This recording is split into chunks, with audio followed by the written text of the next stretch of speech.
Hello, good morning. మితభాషి శబ్ద సంచికకు స్వాగతం. ఇవాళ నామకరణ ప్రహసనం అనే ఒక మంచి సరదా సంగతి గురించి చెప్పుకుందాం. ఈ వ్యాస రచయిత శ్రీ ఎన్సి శేషు గారు. ఇది 20 సంవత్సరాల క్రితం ప్రచురించబడినటువంటి వ్యాసం. చాలా బాగుంది, చక్కగా మీరు నవ్వుకుంటారనేసి మీకోసం చాలా ఏరి కోరి తీసుకొని వచ్చాను. పదండి మరి వినడానికి. చరిత్రలో ఒకప్పుడు ఒకానొక కాలంలో వాళ్ళ తాతగారి పేర్లే పెట్టుకోవడం పద్ధతిగా ఉండేది చాలా జాతులలో. ఆ తాతగారు తన కొడుక్కి వాళ్ళ నాన్నగారి పేరు, ఆ కొడుక్కి వాళ్ళ తాతగారి పేరు, అలా అలా అలా వస్తూ ఉండేది. అలా ఒకే కుటుంబంలో ఒకే పేరుకు చెందిన వాళ్ళు ఎంతోమంది కనిపించేవాళ్ళు. ఆ తర్వాత రోజుల్లో ఆ పరిస్థితి మారింది. కొత్తగా తల్లిదండ్రులు అయినటువంటి వాళ్ళు వాళ్ళ సంతానానికి ఒకప్పుడు 21వ రోజు బారసాల చేయడం అనేది మన సంప్రదాయంగా ఉండేది. దానికి ముందు అంటే డెలివరీ అయిన తర్వాత నుంచి ఈ చర్చలు నడుస్తూ ఉండేవి. ఏం ఆలోచించారు, ఏం పేరు పెడుతున్నారు, ఏ తాతగారి పేరు పెడుతున్నారు, అమ్మమ్మ ఆడపిల్లలైతే బామ్మో తాతమ్మో అమ్మమ్మో అజ్జియో ఎలా ముత్తవ్వో ఎలా చెప్తే అలాగా, లేదు మగవాళ్ళైతే తాతగారి పేరు, అలా నడుస్తూ ఉండేది. పెద్ద పెద్ద చర్చా కార్యక్రమాలు రోజుల తరబడి జరిగేవి. అందరి కోరికలను తీర్చి పాపాయికి పేరు సిద్ధం చేసేటప్పటికి అది కొండవీటి చాంతాడంత అయ్యేది. అంచాతే వీర వెంకట వరాహ లక్ష్మీ నరసింహ నాగశేష చేరేది ఆ తర్వాత ఉండేటటువంటి సౌందర్యో సుకుమారో ప్రత్యుషో ప్రతిభో అలా ఊర్వశో, ఆ చిన్న పేరుకి దానికంటే పొడుగైనటువంటి పెద్ద పేరు అది పుట్టకముందే దాని ఖాతాలో పడిపోయేది. అవన్నీ పెట్టాలని ఒక సంప్రదాయం ఉండేది కదా. కొత్త తల్లిదండ్రులు పాత తల్లిదండ్రులు అని అపార్థం చేసుకోకండి. ఈ మధ్యకాలంలో అయిన వాళ్ళకి సరదా ఎక్కువగా ఉంటుంది కదా. సో ప్రపంచంలో ఎవ్వరికీ లేనటువంటి పేరు మా ఇంట్లో మా పాపాయికి మేము పెట్టాలి అని సహజం. ఒకప్పుడైతే ఈ మన పూజా పుస్తకాలన్నీ తీసేవాళ్ళు. సహస్రనామాలు అష్టోత్తర శతనామాలన్నీ తీసి అందులో నుంచి వెతికి వెతికి వెతికి ఏదో ఎంచుకుని పెట్టేవాళ్ళు. ఆ తర్వాత కాలంలో పండితులను అడగడం, జ్యోతిష్కుడు వాళ్ళ నామ నక్షత్రాల ప్రకారం ఏదో నక్షత్రంతో మొదలవ్వాలని చెప్పడం అవి ఉండేవి. సో అలా కొంతకాలం నడిచింది. ఆ తర్వాత నిఘంటువులు పండితులు దగ్గరి వాళ్ళల్లో బాగా టేస్ట్ ఉన్నవాళ్ళు, భాష మీద పట్టున్న వాళ్ళని ఎవరినైతే అనుకుంటారో వాళ్ళని అడిగి వాళ్ళ సహకారంతో పేర్లు నిర్ణయించడం అనేది ఉండేది. ఇంటర్నెట్లు ఏఐలు రాజ్యం ఏలుతున్న రోజుల్లో కూడా పేర్ల వెనక అంత సులువుగా తెమట్లేదంటే ఆలోచించండి ఒకప్పుడు ఎంత కష్టమో. ఇది 20 ఏళ్ల క్రింద ప్రచురించబడినటువంటి మంచి సరదా అయిన వ్యాసం. పదండి వినండి. బర్మాలో నివసించే టుమాండల్ ఆదివాసీ తెగలో అప్పు కావాల్సిన వారు పుచ్చుకునే వారి దగ్గర తమ పేరును తాకట్టు పెట్టే సంప్రదాయం ఉండేదట. అప్పు తీరే వరకు రుణగ్రహీత తన పేరును వాడుకోనని హామీపత్రం రాసి ఇవ్వాలి. అప్పు తీరే వరకు అతగాడి పేరుని ఊళ్ళో ఎవరూ ఉపయోగించరు. తీర్చిన తర్వాతే అతనికి ఆ పేరు తిరిగి దక్కుతుందట. గొప్ప సంప్రదాయం కదా, మనం ఎప్పుడు విని ఉండం. మొన్న మాకు ఒక పెద్ద సమస్య వచ్చి పడింది. ఆర్థిక సమస్య అయితే అప్పో సప్పో చేసి లేదా అడ్వాన్స్కి అప్లై చేసి పరిష్కరించవచ్చు. మా సమస్య ముందు కుర్రాళ్ళను కేజీలో నర్సరీలో చేర్చడం పెద్ద సమస్య కాదు. మహానగరాల్లో ఫ్యామిలీ పోర్షన్ దొరికించుకోవడం లాంటి సమస్య కాదు. వీసా సంపాదించడం పైసలుంటే సమస్య కాదు. అప్పులు తీర్చడం అసలు కాదు. అది కాబట్టి మాది ఇంకొక రకమైన సమస్య. పాల సమస్య, పని సమస్య, పని మనిషి సమస్య, ఇంటి సమస్య, నీటి సమస్యల కంటే చిక్కుముడి. నేను ఒక నియంత్రణ కాకపోవడం వల్ల కొంత చిక్కొచ్చింది. మా ఇల్లు ప్రజాస్వామ్యానికి ప్రతీక. శాంతియుతంగా ఏకాభిప్రాయ సాధనకు నేను చేసే కృషి పంజాబ్, కాశ్మీర్, అస్సాం, శ్రీలంక సమస్యల్లాగా అడుగడుగున అడ్డంకులతో విఫలమవుతుంది సుమా. ఎందుకు వచ్చింది ఈ కథంతా అంటే మరేమోనండి, మొన్నే కొత్తగా జనాభా పద్దులో చేరారు మా మనవడు మనవరాలి. వీళ్ళకి చక్కని పేర్లు దొరకాలి అనే తాపత్రయంతో మేము రకరకాలుగా ప్రయత్నాలు చేస్తున్నాము.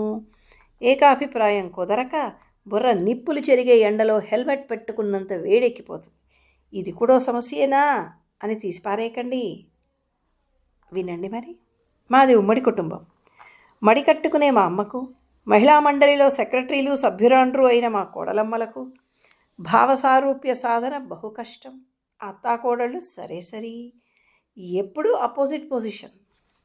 ఈ జటిల సమస్యను కలిక్కి తేవడానికి మొన్న శని ఆదివారాలు సెలవులు ఉండడం మూలాన శుక్ర సోమవారాలు కూడా ఏనాడో టపా కట్టేసిన మా నాయనమ్మకు జబ్బుగా ఉందని ఓ సెలవు చీటీ గీకేసి ఆఫీసర్ ముఖాన పారేసి ఆఫ్కోర్స్ వినయంగానే ఇచ్చాలండి. గురువారం సాయంత్రం 4 గంటలకే చెక్కేసి ఇంట్లో అందరు సభ్యులను అత్యవసరంగా సమావేశపరిచి నామకరణ పూర్వ మహాసభకు ఇబ్బంది లేకుండానే ప్రారంభోత్సవం చేసేసా. సీనియారిటీ ప్రకారం ముందు మనవరాలి పేరు నిర్ణయించారు. అజెండాలో ఫస్ట్ ఐటెం అదే. లాంఛనంగా పెద్దావిడ కనుక మా అమ్మని అడిగా. దీనికెందుకురా ఇంత ఆలోచన? ప్రథమ సంతానం సలక్షణంగా శుక్రవారం పుట్టింది, లక్ష్మి అని పెట్టుకుందాం. మీ తాతగారి పేరు కూడా కలిసి వచ్చేట్లుగా వెంకటలక్ష్మి అని నామకరణం చేస్తే ఆయన గారి ఆత్మ సంతోషిస్తుంది అని తన మనసులోని మాటను దాపరికం లేకుండా ప్రతిపాదించింది మా అమ్మ కళ్ళొత్తుకుంటూ. ఏంటో ఏమంటావు అని మా అబ్బాయి వైపు కనుబొమ్మలు పైకెత్తి ప్రశ్నార్థకంగా చూశా. మరి వాడే కదా కథానాయకుడు. వాడెంబడే అందుకున్నాడు. తాతయ్య మీద నాకు చాలా గౌరవం ఉంది నాన్న, కానీ ఈ కాలంలో పేర్లు ఆధునికంగా ఉండాలి, అరుదైన పేరుగా ఉండాలి. మనం 21వ శతాబ్దంలోకి వచ్చాం. ఈ లక్ష్మీ, సుబ్బారావు, వెంకట్రావు ఇలాంటివి చాలా చాలా చాలా పాతవి.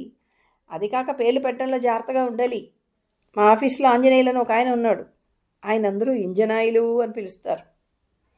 కస్తూరి అనే పేరు గల ఆయన దగ్గరికి వెళ్తే చెమట కంపు. మా క్లాస్మేట్ పావని అని ఒక ఆమె ఉంది. వాళ్ళ ఇంటి పేరు పీసపాటి. ఇంకేమంటారు, అందరూ పీపా అని పిలుస్తారు. జి అనే ఇంటి పేరు ఉండేవారు గురుమూర్తి అని పేరు ఎట్టుకుంటే జిగురుమూర్తి అయిపోతాడు. కా అనే ఇంటి పేరు కలవారు కిరీటి అని పెట్టుకున్నారనుకో, కిషన్ రావు అని పెట్టుకున్నా కాకి అయి కూర్చుంటాడు. అందరూ ఎద్దేవా చేస్తారు కదా. మా ఆఫీస్లో త్యాగరాజ శర్మ అని ఉండేవాడు. వాడి ఇంటి పేరు అడుసుమిల్లి. ఇంకేంటి, అందరూ అత్యాశ అని ఎగతాళి చేసేవారు. ఇలాంటి అవకాశం లేకుండా పేరు పెట్టుకోవాలి అని నామకరణ సూత్రాలను సూచిస్తూ ఓ చిన్న ఉపన్యాసం ఇచ్చాడు. కొంచెం యూనియన్ లీడర్ లక్షణాలు ఈ మధ్య పట్టుబడుతున్న మా పెద్దమ్మాయి. అయితే నన్ను ఎందుకు అడగడం? నా మాటకి ఇంట్లో విలువంటుంది కనుకనా, మీ ఇష్టం ఏదైనా పెట్టుకోండి అంటూ వంటింట్లోకి వెళ్ళిపోయింది మా అమ్మ, అసెంబ్లీలో ప్రతిపక్ష నాయకుడిలాగా. పోనీ నీవే ఓ చెప్పరాదు, దాని గురించి సభాసదుల అభిప్రాయం తెలుసుకుందాం అన్నాడో సభ్యుడు. వాడంతకుముందే ఓ క్యాటలాగ్ సేకరించినట్టున్నాడు. ఈ కాలం కుర్రాళ్ళు జాగ్రత్త పరులు సుమా. మానస అనే పేరు బాగుండదా అన్నాడు. అవును, మోడర్న్గా ఉంది. మొన్న ఓ నవల పేరు కూడా వచ్చింది. సీరియల్ నవల బాధితురాలైన పెద్ద చెల్లెలు చెప్పింది. ఇందాక ఇంజనాయిలు అంటే ఇంజనాయిలని, ఆంజనేయులు అంటే ఇంజనాయిలని ఎగతాళి చేసినట్టే మహానస కాకూడదా, లేకపోతే మైనస్ కాకూడదా? ఎత్తి పొడిచింది. ఇంట్లోనే ఉంటూ ఓపెన్ యూనివర్సిటీలో ఇంటర్ 2 సార్లు తప్పి వచ్చే ఇంటర్లో కూడా తప్పేందుకు కష్టపడి సిద్ధమవుతున్న మా రెండో అమ్మాయి. దాని పేరేమో సరస్వతి.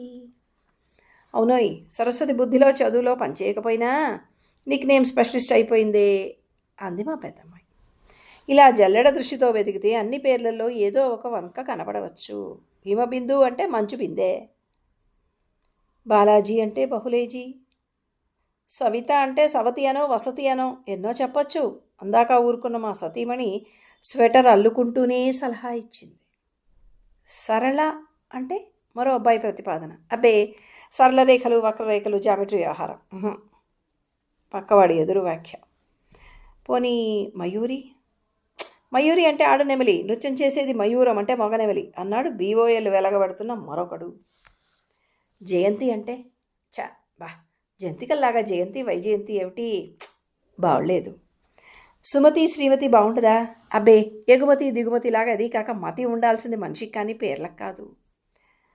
సురభి, సుభాషిణి, సుహాసిని ఎలా ఉన్నాయి? సురభి అంటే ఆవు, ఎవరు చూడొచ్చారు? రేపు సుభాషిణి అవుతుందో దుర్భాషిణి అవుతుందో. Charulata, nothing doing. చారు పులుసు ఏమిటి? తరులత తలరాతలా ఉంది. ఇలా తలా ఒక వ్యాఖ్య చేయడంతో ఏకాభిప్రాయం కుదరక సరే అమ్మాయి పేరు బాగా ఈ రాత్రికి ఆలోచించి రేపు నిర్ణయించుకుందాం. పోనీ అబ్బాయి పేరు గురించి ఆలోచిద్దామా అన్నాడు మావాడు. ఠాగూర్ అని పెడదాం అని ఒక అయాచిత సలహా. మళ్ళీ గొంతు సవరించుకొని మావాడు ఉపన్యాసం మొదలెట్టాడు. మన తెలుగు వాళ్ళకు ఒకటే దిగులు, అనుకరణ జాడ్యం. ఎంతసేపటికి ఉత్తర భారతదేశంలో నుంచి తెచ్చుకోవడమే తప్ప మన పేర్లను ఎవరైనా అక్కడ పెట్టుకుంటున్నారా? వాళ్ళ పంజాబీ దుస్తులు, చూడీదార్లు దిగుమతి చేసుకున్నాం. మన పంచకట్లు చీరకట్లు వాళ్ళు అనుసరిస్తున్నారా? ఆవేశంతో ఊగిపోతూ చెప్పాడు. ప్రసాద్ పేరు బాగుంటుందేమో, ఓ మోస్తరుగా ఉందనుకో, కానీ ఇంగ్లీష్లో రాసే చివర సాడ్ వస్తుంది. ఆ ట్రాజిడీ పేరు వద్దులే, తెలుగు అంటావు, ఇంగ్లీష్ సంగతి ఎందుకు అన్న మరొకడు సన్నాయి నొక్కులు నొక్కాడు.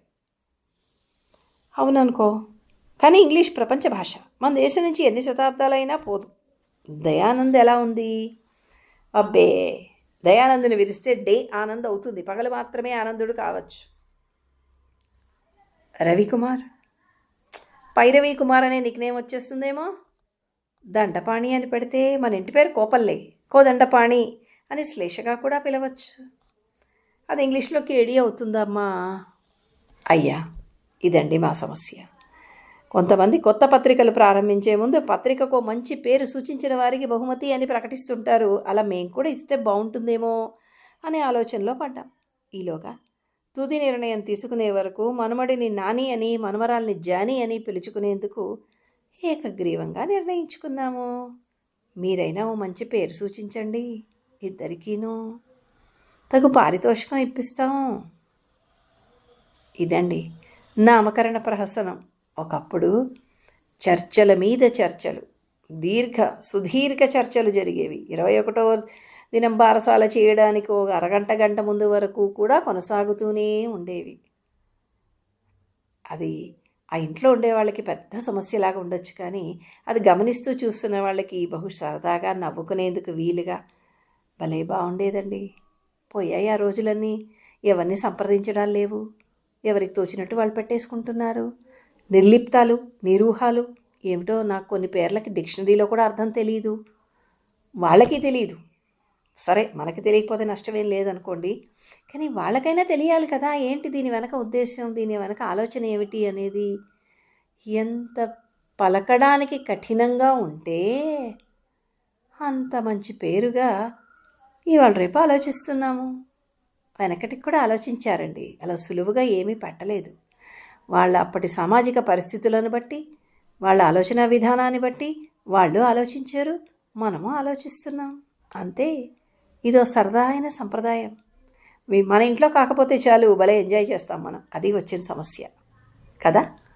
ఇదండి నామకరణ ప్రహసనం.